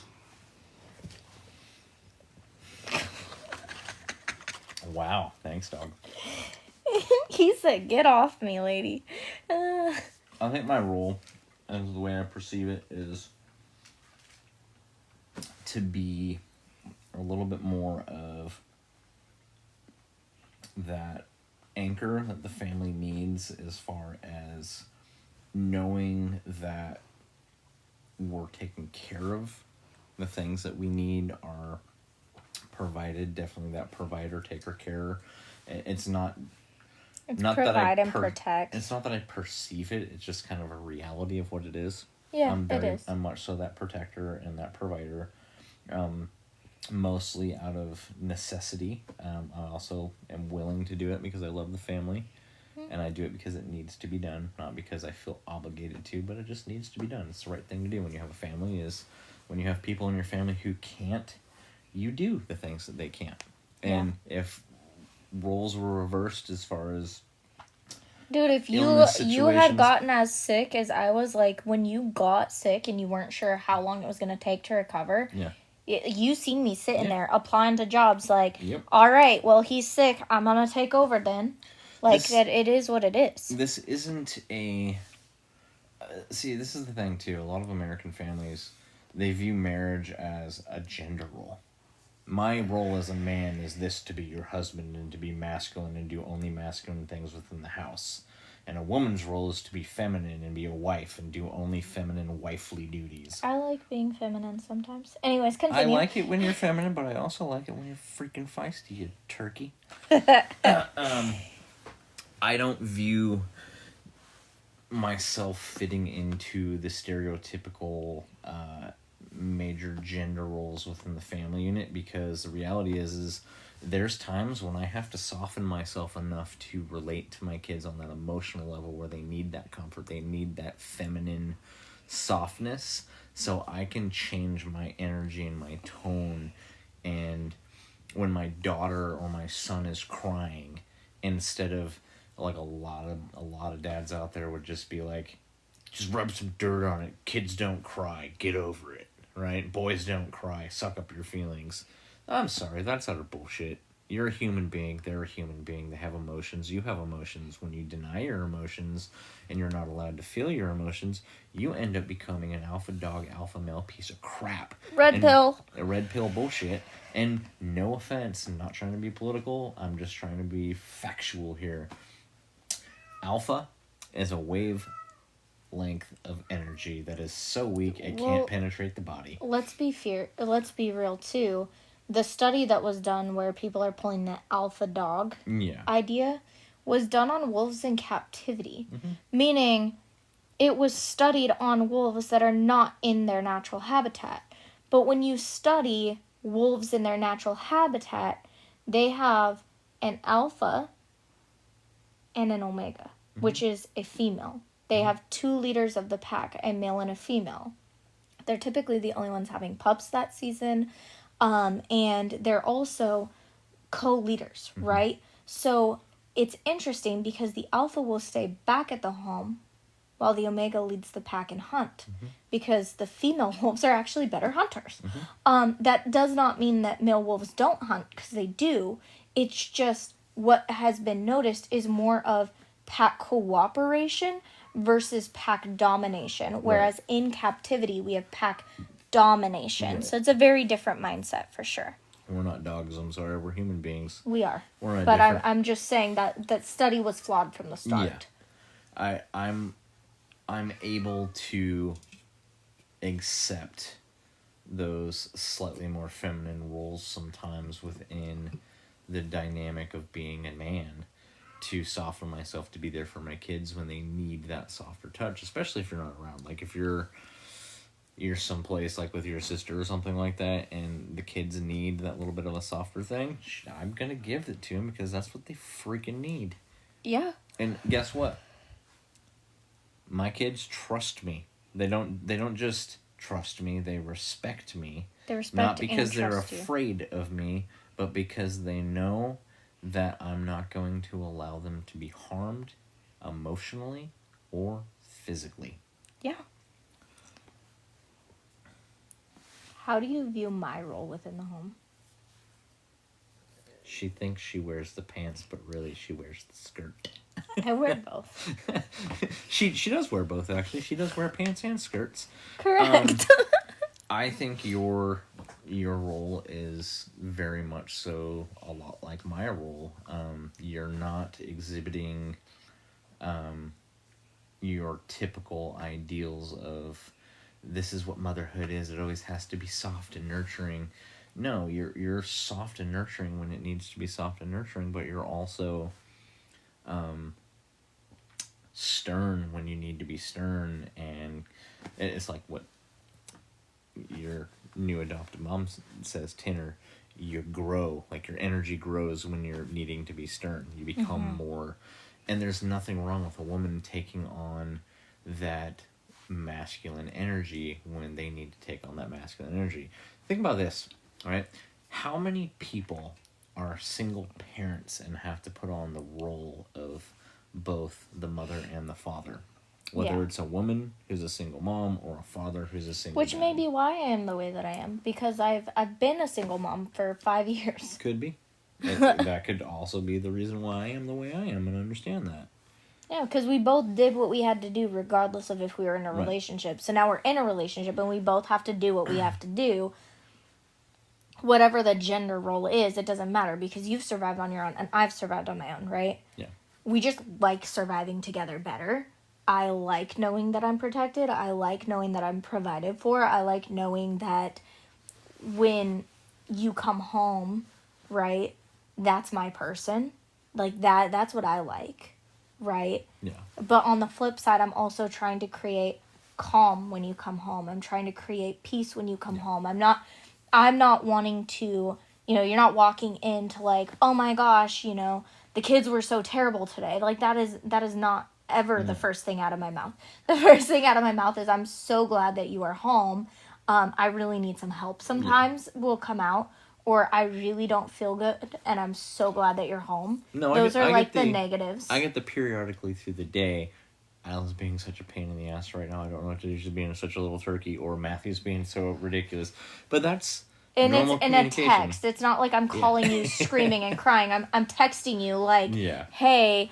And then the other side of that, too, is like when we do argue, which we do, we absolutely do. Mm-hmm. I have people that I trust to not go spread fucking rumors about you, to not tell me, oh, yeah, you're right, you should leave him.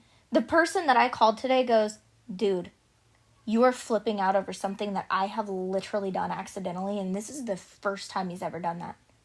And I said, this is how I feel. And he goes, that's valid. Tell him that. But what you're at right now is fucking ridiculous. Mm-hmm.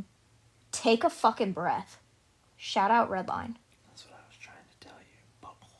Yeah, but I was already calm, and this was after I tried to calmly have the conversation with you, but you weren't ready for it yet. No. Yeah. And that's the other thing, Shout out Redline, because he straight up, dead ass, on my, like, everything, on my child, on our children, everything. His exact response was, this is the first time he's ever done that, and I get that you feel scared. I've had that happen to me, and I've felt uncomfortable, and as a man, it may feel different than as a woman, especially because you were trying to sleep. That's valid, and that can be talked about later.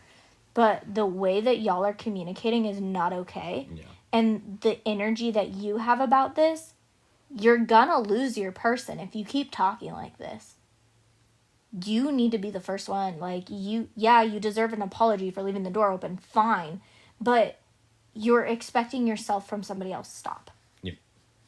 And that was like, okay. And it took an hour of him being, like, super distracted, doing what he's doing, and then being like, dude, no, seriously? Yeah. You're kind of being ridiculous. It takes... So... biggest issues I see in relationships that a lot of people have and why relationships fail I don't have friends that'll tell me to leave. I have friends that'll call me out on my bullshit. No, it's people unwilling to take the time out for themselves that they need to catch their breath, to get their initial reactionary emotions not under control, but thought through and processed enough so they can actually think about it logically and respond from a place of compassion and understanding, because this is your partner. Your knee-jerk reaction is to be like, you know what, fuck you, you did that, I don't want anything to do with you, you pissed me off, how dare you, you did that, and you're not listening. And that's what the conversation was at first, and I was like, hey, bye. You gonna talk to me that way? You know what? Screw you too. I'm hanging up. That shit. So I hung up the phone, and then I sent the text, which was, I'm not talking to you or arguing with you at all. We can talk when you are in a better state of mind and more awake and more calmed down and collected, and I'm not talking to you until I am in a better state of mind and more calmed down and collected, because frankly, this is fucking bullshit, and I'm pissed the fuck off. Yeah. Which is fair. It's important for people to be able to have the self-realization in the middle of something like that, to be able to step back and be like, okay, I know she's irritated, and nothing I say is going to get through to her when she's irritated, and I'm also really irritated, so I'm probably not hearing what the fuck she's saying. Yeah. So we both need to take a break. I'm putting us on timeout, and sometimes it's not nice to be told we're both on timeout, but it needs to happen. Listen, okay. I made my coffee. That's what it was. You didn't have any damn coffee. I made my coffee. I took the dogs out. I got the dogs fed.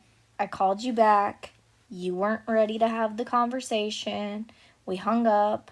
I called my friend, who's also your friend, who literally just called me on my bullshit, but he, like, legit let me fucking ramble for 30 minutes. Redline laid the proverbial 2x4 upside your forehead. Kinda, yeah. No, he let me ramble for, like, 30 minutes, and he goes, so you feel better?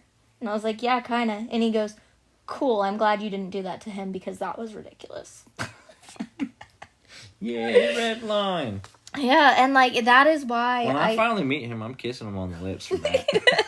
No, he won't like that very much. I'm going to give him a 5-second pressure for that when he deserves it. No, he won't like that very much. But no, like, that is why the friends that I have that I consider family, because I do consider Redline family. Like, he is one of my very close people. He is inner circle close to me. the reason I respect and adore him so much, Mm-hmm. and it's not just him, there are multiple people, but in today, right, he didn't say it in a way that was triggering. He said, I need you to listen. I was in a 13-year relationship. Like, this is literally what he said. And looking back, I can see how I thought I was doing everything right, and I did little things wrong, and they compiled. And I'm sure she tried to tell me. And we were so stressed about money, and we were so stressed about the kid, and we were so stressed about the school, and we were stressed about our living situation. We were stressed, right? Yep. And I thought I was doing everything by myself because I was outside mowing the grass, because I was moving the car, because I was doing these things that are stereotypically my job. And she thought she was doing everything because she was doing the dishes and doing the clothes and getting the kid ready for school and packing the lunch bag, right? And now that she's gone and I'm here and it's just me and my kid here, I recognize how much she was doing that I couldn't even see when I was in a relationship. Mm-hmm. So again, are you sure this is the hill you want to die on? Because this is ridiculous. Yeah. Like, literally, that's how he laid it out. Mm-hmm. And it wasn't confrontational. It was just, this is my experience. And devil's advocate, he surely didn't mean to, because I know that man loves you. He didn't want to make you feel unsafe or scared or like somebody could come in and get you, right? Like, he did not mean to do that to you. And I get that, like, you don't have people in your life that would do that because they're triple checking the doors or whatever, right? But he also has so much else on his mind that you can't hold him to that same standard. Mm-hmm. When he's thinking about, I'm dropping off my kid, I'm not the one picking up my kid's gonna go through all of this stuff plus everything else, right? It's purely accidental, and you have to allow room for mistakes, and you have to have grace for that. Yep. That's why I have the friends I have in my life, because when I do vent to them, they let me vent. But they're not holding that shit against you. They're calling me out on my bullshit because I don't have yes men around me, and I don't want them around me. I don't have friends.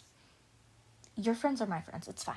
Yes, I don't have my own friends. I have our friends. I have our friends as well. I do have one friend that's my only friend. Like, I do have my one friend that's just really yours. Just mine. Yep. And that's Justin, but he's also your brother. Yeah. But there's times where I'll, like, talk to him as well. He's like, technically my husband. Yeah. No, like, there are times that I've talked to Dustin as well, and he'll be like, no, you're not crazy. This is ridiculous. This is what I'm hearing on my end. I think there's a miscommunication here. Hold up.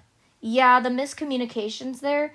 Y'all need to talk. Like, yeah. That's his response to it, is just very bluntly, y'all need to talk, and I'll play mediator if I need to, but I don't fucking want to. This is stupid. Yeah. Like, that's him. He's like, you're being dumb. Knock it off. Yeah. Okay, last question. Great. How much do you think your religious views with being Nordic polytheistic animist, right, mm-hmm. and my views of being an omnitheist clash or work together when it comes to parenting? Ooh, sorry. I think that they blend together really well because the root of our belief systems on that spiritual level are so deeply rooted in respect and understanding mm-hmm. that even though we have differences of, I work with only the Norse gods. Yes, in a way, I have some omnitheistic views. Like, I sternly believe that every god except for the Christian God actually exists. I believe that the Christian God does exist, whether it was created by a man, whether it was evolved, whatever. I truly... Right. Well, no, I don't think that the Christian God's an egregore. I think Jesus is. But... You're doing it again? I'm sorry. I'm just trying to add to it. I'm saying I disagree. I do believe that the Christian God is real. I do. And I believe that it's real to Christians. That's all. It might not be real to me, but it's real to them. Go ahead. I said it as a joke. I know. Kind of not a joke, but also a joke. Kind of a joke. where I have the omnitheistic view, which I agree with you on an aspect of that, is I do believe that every single pantheon and every single god and every single belief system exists and is valid, and those gods exist and are real. Mm-hmm. I personally don't like working with any other gods or any other pantheon other than the Nordic pantheon, and that's valid. My ancestors from the Nordic and Slavic and Sami traditions, and all the other gods and other ancestors within there, pardon my French, they can fuck right off because I don't want nothing to do with them. That's valid. But that's the only difference between my spiritual practices and your spiritual practices. I have that one little niche thing that I only want to and desire to work with these particular gods, and it's just like you have very specific gods that you will work with and won't work with within each pantheon or whatever. And I won't work with the Greeks. You won't work with the Greeks, and that's perfectly valid. But I think it lends a definite support to our family dynamic and, raising our kids and doing what we're doing here, because there's no conflict of my beliefs versus your beliefs. It's, do we have conversations about it? Yeah, but we're both intellectually intelligent and emotionally intelligent enough to look past the disagreement. And sometimes we go, yeah, agree to disagree on that, but I get where you're coming from. Mm-hmm. Right? And that's healthy. There's nothing wrong with that. I'm not trying to convert her to be a Norse pagan. She's not trying to convert me to be only an omnitheist. Well, neither of our religions believe in conversion. Right. Except for I believe in the power of Odin, and you need to bow down to the one eye and take the spear up the nose. You can do that. I'm just kidding. I know you are. That's why I said you can do that. Hell yeah, brother. Oh my god, you had to throw that in there. Had to. Gotta make fun of the Vipers. Absolutely. I think it's definitely brought some balance to our, when they talk about equally yoked, right? I don't necessarily think that's necessarily about being the same faith. I think it's about having the same understanding of morality. Yeah. Even if you were a Christian, wanting to go to church every Sunday, right? Uh-huh. I think that even if that's what you were, I think your morality would still allow you and I to have enough of a firm, grounded understanding and respect for each other's differences in faith that we'd still be a really great match, even if you were a Christian or vice versa. If I was a Christian, I think our morality, our personal morality, not based off religious practices, but based off of how we genuinely view the world. Mm-hmm. Well, and I think that comes down to also, there's a reason your mom and I are so close, and your mom is Christian. She's biblical Christian. She's not church Christian. She's Christian, though. She's in the Word. She's in the Bible. She's, she follows Jewish tradition as well because bloodlines, right? But she also, she believes in Jesus Christ. She's a Judaic Christian is what she calls it. That's what she calls it. Yeah, Judaic Christian. But we get along. There's so many times where she'll say, I know that our views on faith don't align, but this is what I feel in this situation. And I'll go, okay, I hear you. What I'm understanding is this in practicality. She goes, okay, I hear you, but I think it's more emotional than that. Okay, let's have the emotions conversation. And we have long conversations about all of it, just stemming from, we both know we're coming from different perspectives, but those perspectives are easily meshed, right? Yeah. And so this last time we had a conversation, she's like, we align more than we disagree, right? And I said, yes. And she looks at me, and I can't repeat it on here because certain people are on social media that would get very upset. But she was talking about certain lands being tainted by different things, right? And how the land remembers in ways. And that's where the land we dwell on is cursed. No. And she specifically said, I don't think it's a curse. I think it's legitimately this level of control and micromanagement that has turned into this craziness that just permeates over this property, like this specific property. And that was something that was worth listening to and worth understanding, because it's something I feel as well. Yeah. And I do think that that's important. I do think it's important to have those conversations. And it's also why there are people like your mom. There are people like Deconstructing Mental Health. There are people that I know in my personal life. Some are now atheists, some are still Christian, that follow the word itself. Like what the word is, the word itself, and the meanings that they derive from it, right? And I can't fault them that, because it gives them a moral compass they may not otherwise have, and it gives them a belief system, something to look forward to that they may not have. A lot of people don't have that. And I just don't think it's my right to strip that away from somebody at all. Yeah. I don't. But I also am not going to sit back and go, oh yeah, like I totally believe that way, because that's a lie, right? And I don't do lies. Yeah.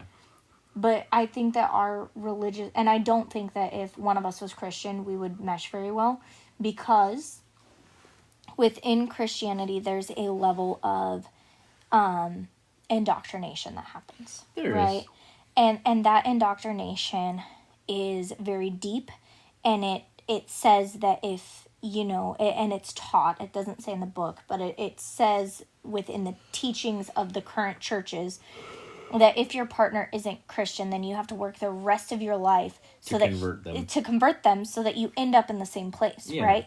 And so because of that that mindset that's so enmeshed in the belief system, I don't think somebody who is open to others believing what they believe and believing something different is going to mesh well with somebody who is in a conversional religion, because there's always going to be that battle of, one, if there's children involved, saving their souls. Two, if they're, you're trying to go to the same place as your significant other, right? So there's that. And I don't see it working well, especially with polytheists and those who are Christian or Muslim or strictly Judaic, right? I just don't see that meshing very well. Yeah. And I'm not saying that it wouldn't work.